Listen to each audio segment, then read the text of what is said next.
I Escoles Velles tenim que des del primer moment, pel seu propi nom, per la seva funcionalitat prèvia, que havia de ser el centre educatiu i de lleure de la ciutat de la Bisbal. Com a novetat, diguem-ho així, respecte a usos anteriors, en aquesta planta baixa de l'edifici nord vindran els serveis educatius del Baix Empordà.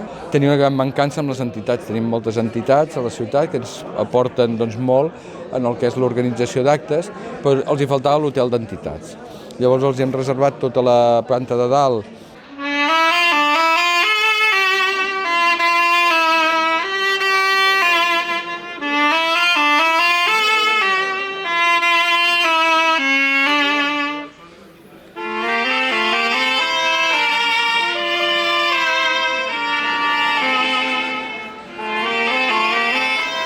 Jo crec que és un sobrecost enorme, de fet és un 20% del projecte de l'obra. Quan va començar les obres es va veure que qüestions que no s'havien detallat, sobretot bàsicament la teulada, que era de fusta, que no s'havia previst el seu canvi, s'han hagut de canviar perquè s'ha vist en el moment d'obrir, perquè a més estaven tapades amb un fals sostre, en el moment d'obrir s'ha vist que no aguantarien el pes de totes les instal·lacions que s'havia de posar i que a més estaven en mal estat.